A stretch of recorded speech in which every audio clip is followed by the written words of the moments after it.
Bonjour, je m'appelle Alain Florence et je suis professeur d'hydrologie et coordinateur des BTS Gestion Maîtrise de l'eau à l'ENIL de Mamirol. Je vais donc vous parler d'eau aujourd'hui, une ressource vitale et fragile, parfois rare et parfois dangereuse aussi. Nous avons vécu en France, dans le sud de la France, plusieurs épisodes catastrophiques durant ces dernières années. Il est donc nécessaire de la protéger, cette eau, de l'économiser, c'est de la gestion, et c'est l'objectif du BTS Gestion et Maîtrise de l'eau à Mamirol. En l'occurrence, donc, dans notre école, ce BTS se présente sous deux formes.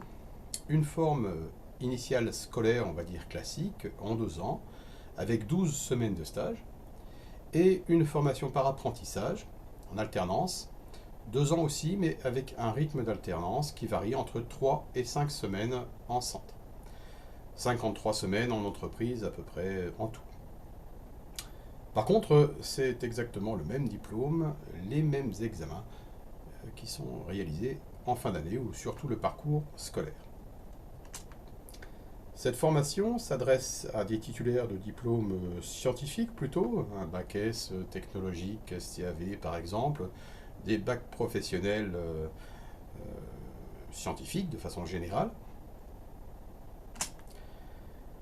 Pour la formation scolaire, donc on a un total de 1740 heures d'enseignement, tout compris. Dans la formation par apprentissage, il faut considérer qu'il y a environ 40% du volume horaire qui est déduit pour laisser la place à l'apprentissage justement. En ce qui concerne la forme scolaire, donc il y a un stage de 12 semaines, 12 à 14 semaines, et qui est réparti de la façon suivante. 6 semaines de stage en première année, durant la période estivale. En gros, de la mi-juin jusqu'à fin août à peu près, donc ça laisse un laps de temps qui permet de positionner ces 6 semaines. Et un deuxième stage, qui peut d'ailleurs être réalisé dans la même structure, de 8 semaines cette fois-ci, qui est en 2e année, en gros des vacances de la Toussaint jusqu'aux vacances de Noël. Durant la formation, il y a une plage importante qui est réservée à tout ce qui est appliqué, technique et scientifique, ainsi que des travaux pratiques, des travaux dirigés, des interventions de professionnels, des visites et des sorties sur le terrain.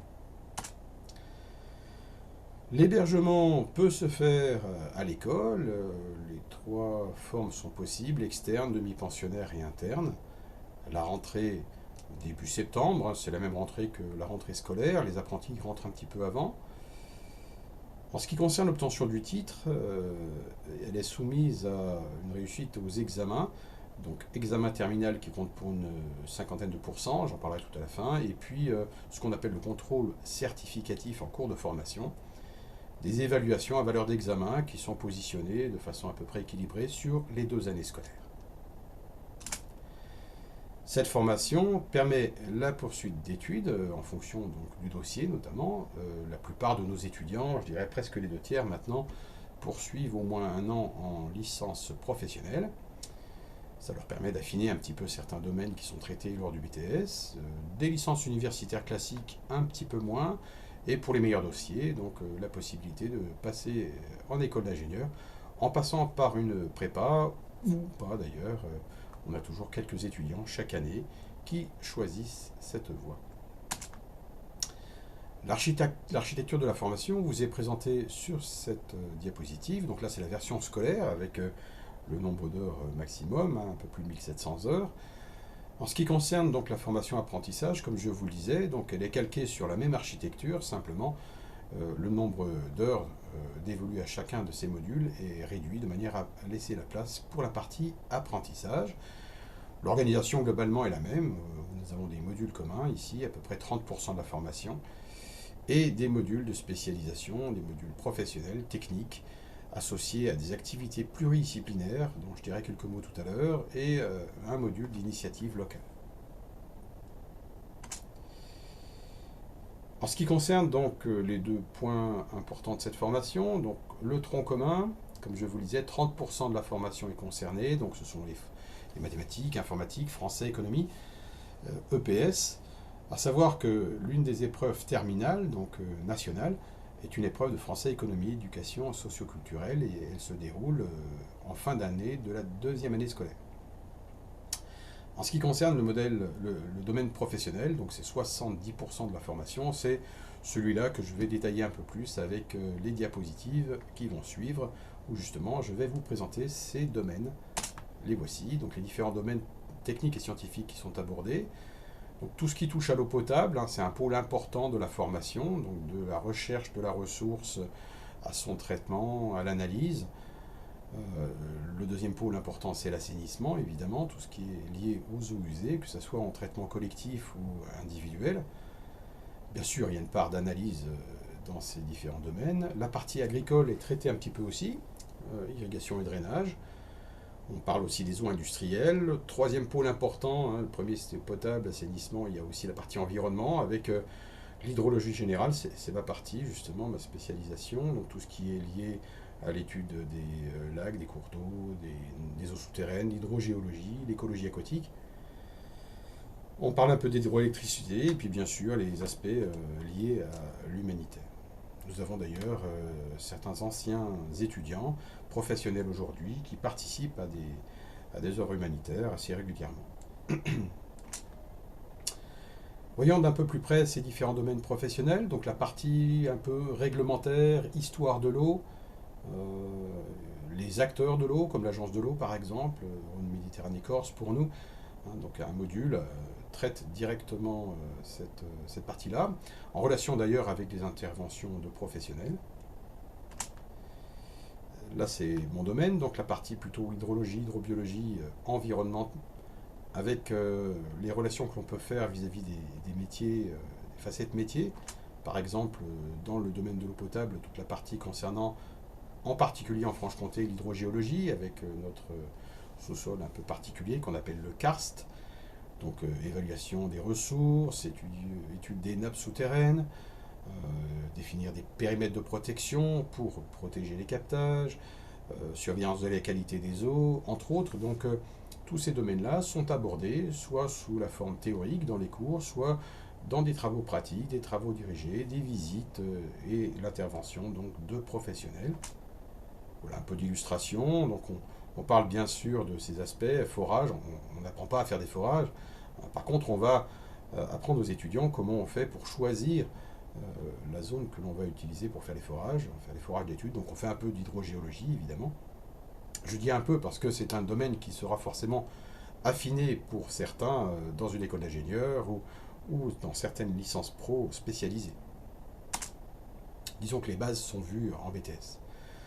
Le métier de technicien de rivière, notamment par exemple ici une mesure de débit, donc on va faire des choses comme ça aussi sur le terrain. Un bilan morphologique qui consiste à étudier par exemple les colonies végétales que l'on va rencontrer sur les berges, les types d'habitats que l'on rencontre, donc c'est un lien avec de l'écologie aquatique. Donc ça on fait aussi sur le terrain, ici un prélèvement d'eau à des fins d'analyse au laboratoire. Entretien des berges, donc on a aussi un module qui aborde tous les aspects qui sont liés à l'entretien des cours d'eau, toute la dynamique des cours d'eau. Une pêche électrique, donc réglementairement nous n'avons pas le droit de faire ça, mais certains stagiaires y participent parfois. C'est le cas d'ailleurs d'un de nos ex-étudiants que vous verrez dans la fin de ma présentation. Voilà les techniques d'aménagement de cours d'eau, de stabilisation de berges ici, des enrochements par exemple. On parle aussi des passes à poissons dans le domaine de l'aménagement. Donc je dirais que c'est un module qui globalement gère tous les aspects environnementaux liés à l'eau. On aborde aussi le volet agriculture par le biais de la connaissance des principaux types de systèmes d'irrigation, comme ici par aspersion. Donc le but n'est pas de faire des spécialistes dans ce domaine, mais qu'ils aient quand même, je dirais, un vernis agronomique, en tout cas que ces termes leur disent quelque chose, en gros.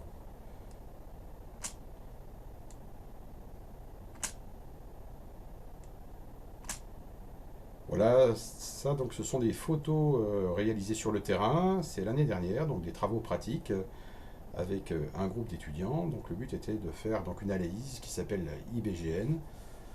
C'est une référence dans le domaine de l'hydrobiologie, des prélèvements de la faune des cours d'eau, de la microfaune, de manière à pouvoir établir un indice, une note de qualité, un cours d'eau. Donc les étudiants réalisent des prélèvements, donc après avoir caractérisé le cours d'eau, donc là c'est un cours d'eau local, hein,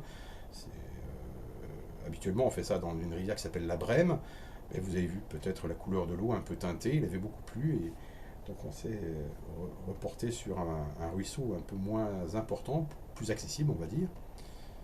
Donc là les étudiants font des mesures de la largeur du cours d'eau, enfin reprennent un certain nombre d'informations concernant l'occupation des berges, avant de faire des prélèvements. Donc ça c'est une sortie qu'on fait aux alentours du mois d'avril, fin avril, début mai. Et là, donc les étudiants font des prélèvements de manière à récupérer la faune qui se trouve au fond du cours d'eau, dans certains endroits qui ont été identifiés. Le but étant de les identifier ensuite au laboratoire. Donc cette analyse s'appelle IBGN, Indice biotique global normalisé. C'est une référence dans ce domaine. Il y a des versions un peu plus pointues, hein. Celle-ci, c'est celle que nous pratiquons. Donc là, c'est la collecte des échantillons. Donc là, c'est la même chose, mais dans une autre rivière qui s'appelle le Gour de Bouclan. On a dans on dirait, un périmètre autour de l'école d'une trentaine de kilomètres, plusieurs zones où nous pouvons nous rendre pour faire des travaux pratiques à l'air libre. D'ailleurs, tout à l'heure, je parlais de pluridisciplinarité. Il y a une journée que l'on programme en juin, en général, où on part donc toute la journée avec un petit pique-nique sur place, comme vous le voyez sur cette photo. Et là, nous sommes plusieurs enseignants à participer. Il y a mon collègue Stéphane ici qui est chargé de la partie hydraulique, topographie. Mon collègue Bruno Vaul qui, lui, se charge de la partie chimie. C'est moi qui prends la photo. Donc les étudiants, sur une journée, vont faire des prélèvements, vont faire des mesures. Et ensuite, au laboratoire, eh bien, ils traiteront ces informations. Le but étant, au final, d'élaborer, on va dire, une synthèse de la qualité globale du cours d'eau. Donc, au laboratoire, on les retrouve ici dans notre laboratoire d'hydrologie. Vous pouvez voir tout autour les pilotes qui sont utilisés. Ici, par exemple, un pilote de station d'épuration. Ici, un système qui permet de faire des mesures de perte de charge. Ces différentes installations permettent de faire travailler nos étudiants dans des conditions presque réelles. Là, en l'occurrence, ils sont en train d'observer avec des loupes binoculaires les échantillons qui ont été prélevés, de manière à pouvoir donner cet indice, l'IBGN. Voilà, les étudiants en situation. On s'intéresse aussi dans le cadre de sorties, notamment une sortie d'intégration qu'on fait en tout début d'année, qui permet de présenter un certain nombre des objectifs de la formation, et de faire connaissance avec les étudiants. Donc en l'occurrence, on fait une sortie orientée sur l'hydrogéologie locale en Franche-Comté. Et donc là, on s'est arrêté dans une grotte pas très loin de la zone où nous nous rencontrons. Donc c'est en gros la vallée de la Loue, de façon générale.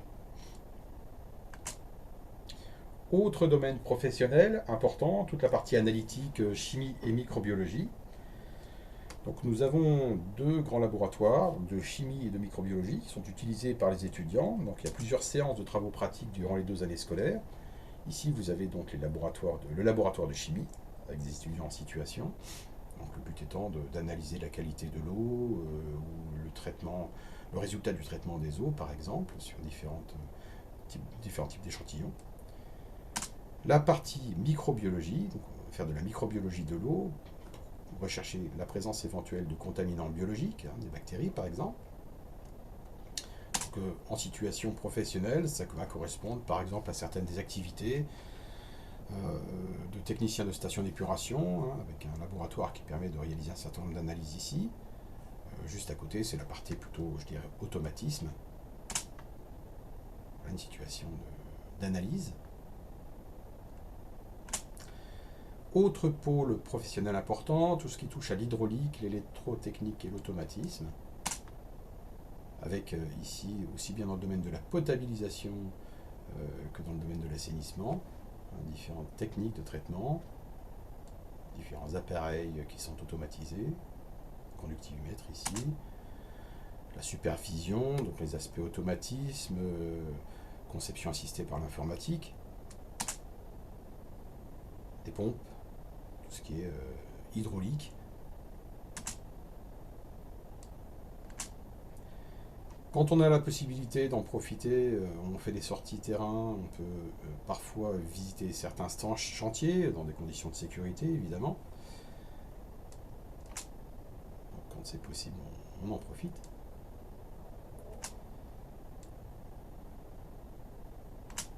Voilà, des facettes métiers qu'on aborde forcément dans le cadre de la formation, hein, soit au moins sous forme théorique ou pratique, ou parfois en réel lors de visites. Et puis bien entendu, les étudiants dans le cadre de leur stage peuvent très bien être confrontés à ces situations. Dans le domaine de l'assainissement, donc soit assainissement collectif, des inspections avec des caméras, des mesures de débit, aussi bien dans le domaine de l'assainissement non collectif. Ces différentes phases sont abordées aussi par la formation, ici une station d'épuration. La partie télégestion, prélèvement. Je vais vous présenter ici deux vidéos issues d'une séance de travail pratique dans le laboratoire d'hydraulique.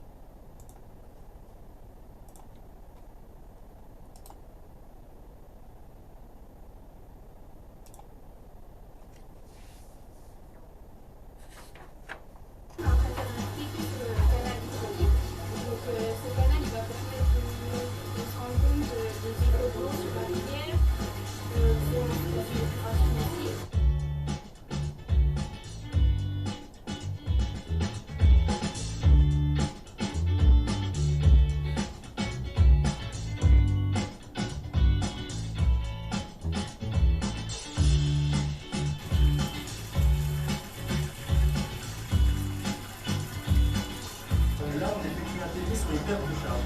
Donc, les pertes de charge, en fait, c'est une perte d'énergie dans un système de canalisation. C'est-à-dire qu'on va faire tout ça se fait dans le laboratoire d'hydraulique que je vous montrais tout à l'heure. Le fluide, il va perdre de l'énergie au fur et à mesure qu'il va passer dans différentes tailles de canalisation, différents éléments comme des clous, des vannes, des choses comme ceci. En gros, il y a plusieurs valeurs qui sont importantes quand on travaille sur des fluides comme ça. Donc, ici, c'est de l'eau. Le débit, la pression et la vitesse. Et tout sur ce type de banc là, le but de notre TP, c'est de mesurer des pertes de charge, des pertes d'énergie. En gros, entre deux points comme ici, par exemple, la section est réduite entre là et là, on passe entre 2 mm à 16 mm. En gros, en diminuant la section, on aura le même débit en entrée et en sortie, sauf que la vitesse va augmenter et la perte de charge va augmenter également. Donc là, on va allumer la pompe.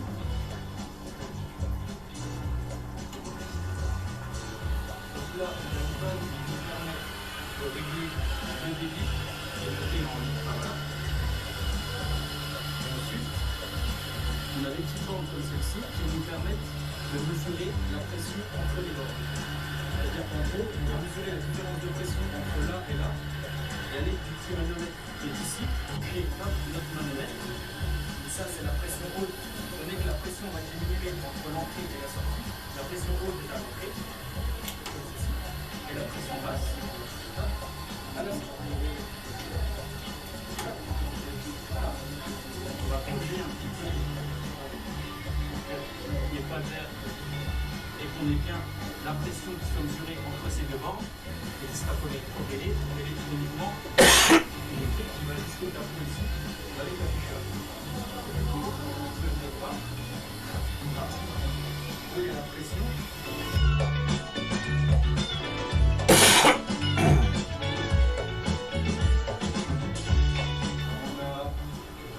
Des tests sur la pompe dans l'environnement, dans sa puissance. Donc après, on va faire tous les calculs pour connaître quel est son rendement, quelle est son HMT, donc sa hauteur volumétrique totale.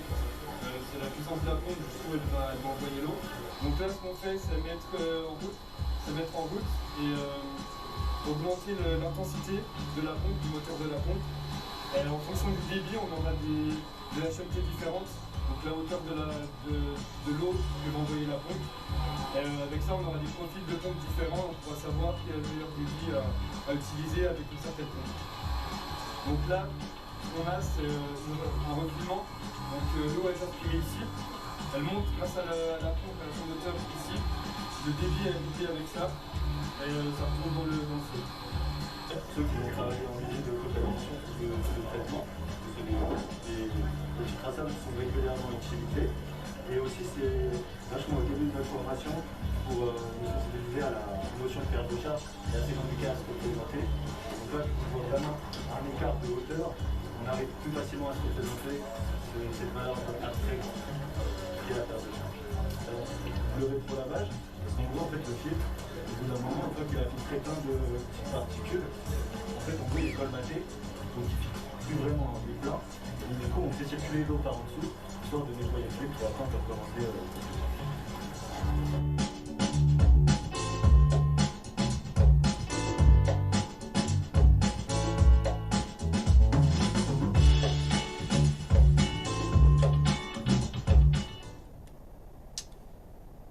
Voilà, ensuite une vidéo qui porte sur notre plateforme hydraulique qui permet de faire des travaux pratiques dans une échelle un peu plus grande, proche de la réalité.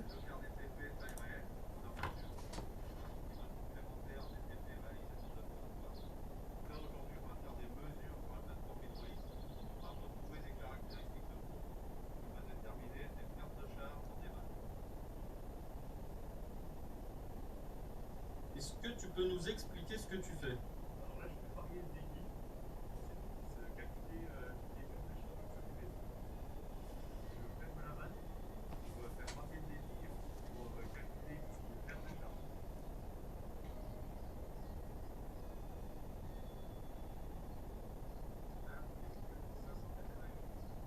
Tu peux nous expliquer un petit peu ce que tu fais? Alors là, on est en train de faire de la topographie.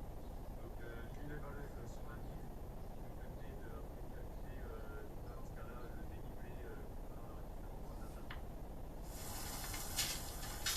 On a réussi à identifier la fuite et du coup maintenant on va la réparer.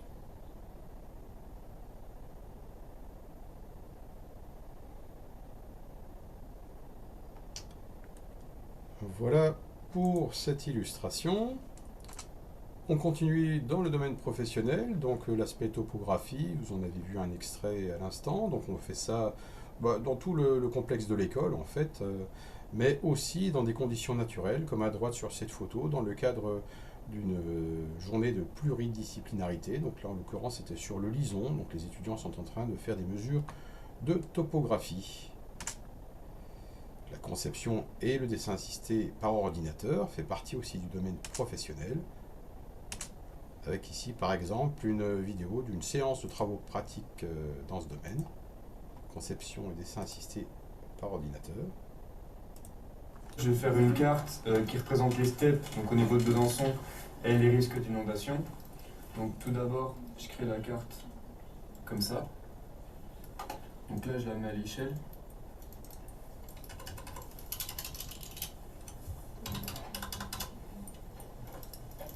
Tac. Ensuite, on peut juste mettre la légende, comme ça, et trier ce qu'on veut dans la légende. Tu veux faire quoi en fait ici? Bah, mettre mon cachet là, une cartouche. Une cartouche, ouais, bah tu peux taper ton texte directement, donc avec ton nom, ton prénom, l'échelle, la taille de la carte.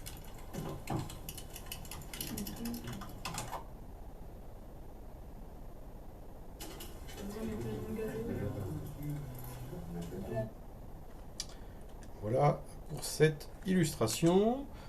En ce qui concerne donc le domaine professionnel, comme je vous le disais, donc en dehors des travaux pratiques et des cours, on va dire classiques, TD, nous avons aussi des activités pluridisciplinaires, donc des projets autour de cours d'eau, d'installations techniques, la plateforme hydraulique, donc, où plusieurs enseignants vont s'associer pour faire une étude plus globale. Un module initiative locale, donc pour la formation initiale scolaire, c'est la gestion des fluides sur l'école. On profite de notre atelier de fabrication fromager pour en gérer toutes les contraintes environnementales liées à l'eau, un petit peu comme dans des conditions réelles d'experts environnementaux. Et puis pour la formation apprentissage, c'est un module de gestion de l'eau en milieu montagnard. Donc, on va faire de l'hydrologie de montagne.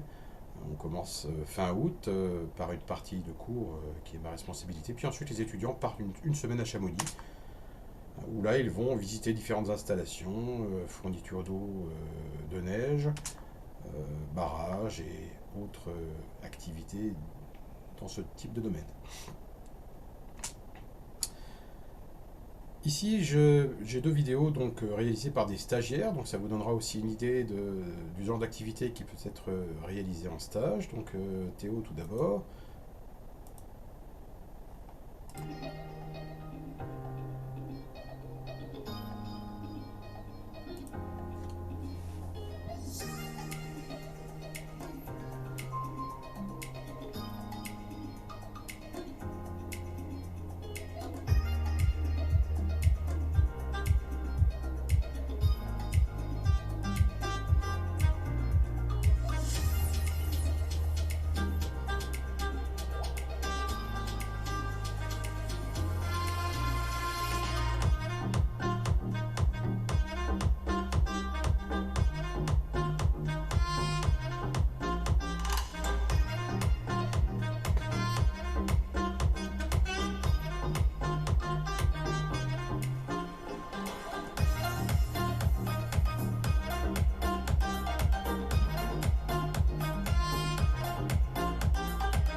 Voilà pour un stage, je dirais, plutôt dans le domaine environnemental. Maintenant, un autre type de stage, donc Théophile. Bonjour à tous, je m'appelle Théophile.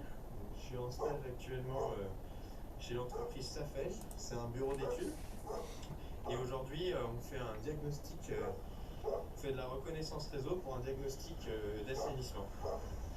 Donc, l'objectif, c'est d'ouvrir l'intégralité des regards du réseau, de prendre des cotes, ainsi que des diamètres, et de constater les matériaux. Donc là, ici, vous pouvez voir un réseau d'assainissement dans lequel on fait passer de la fluorescine afin de voir si les réseaux sont bien raccordés entre eux. Donc ici, vous avez Dimitri, mon maître de stage, qui a appliqué la fluorescine en amont du réseau. Et donc là, on constate bien que les deux regards sont reliés entre eux. L'objectif de la reconnaissance du réseau d'assainissement, ça va être d'identifier les principaux désordres. Donc on aura notamment les infiltrations d'occares parasites qui peuvent engendrer des problèmes au niveau de la steppe, mais aussi des problèmes de type infrastructure des réseaux. Voilà. Ici par exemple, vous pouvez constater on a beaucoup de dépôts et des traces de montée en charge. Ça veut dire qu'il y a trop de débit à un moment donné. Voilà. Et ensuite, après, on réalise des plans où on reporte toutes les informations qu'on a notées. Et voilà. Merci à vous. J'espère que vous passerez une bonne journée porte ouverte. Et puis à très bientôt à l'ENI. Voilà pour Théophile. Donc Théo, lui, a continué après le BTS en licence professionnelle, et puis Théophile est en école d'ingénieur. Ensuite, on en arrive à l'examen. Donc, comme je le disais un petit peu dans l'introduction, donc 50% de l'évaluation se fait en contrôle continu. Donc, j'établis un planning en début d'année qui permet de ventiler ces épreuves sur les 2 années scolaires. Et les épreuves terminales en fin de 2e année, 3 épreuves, français économie, une épreuve technique, qui sont des épreuves nationales, hein, et la soutenance du rapport de stage qui a un fort coefficient. En ce qui concerne le taux de réussite à Mamirol, eh bien, il est généralement toujours au-dessus de la moyenne nationale. Donc, nos étudiants sont plutôt bien préparés. Après le BTS, donc insertion professionnelle, hein, le BTS permet d'aller travailler, hein, c'est le choix de certains. Aujourd'hui, c'est plus, je dirais, de l'ordre des 1/3 de la promotion. Les autres poursuivent de la licence professionnelle jusqu'à l'école d'ingénieur. Il existe une amicale des anciens élèves de l'ENIL de Mamirol. Cette amicale est assez dynamique. Elle permet évidemment de répertorier et de fournir des offres d'emploi. Vous voyez qu'on a jusqu'à 140 offres dans le domaine de l'eau. On a plus d'offres en fait que de demandes de la part de nos étudiants, puisque la plupart d'entre eux en plus poursuivent leurs études. Cette amicale permet aussi la rencontre avec d'anciens étudiants. Certains de nos étudiants sont aujourd'hui maîtres de stage, ont une carrière qui a bien évolué. Certains événements sont organisés, festifs, assemblées générales. Il y a un week-end camping qui est organisé au mois de juin. On espère que cette année, après ces 2 ans de pandémie, il pourra avoir lieu. Voilà, j'ai terminé ma présentation. J'espère que vous avez une idée un peu plus claire des possibilités qu'offre cette formation, le BTS Gestion Maîtrise de l'eau.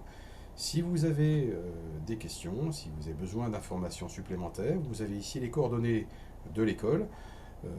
Mon mail se trouve au tout début de la présentation, ainsi que celui de Stéphane, mon collègue.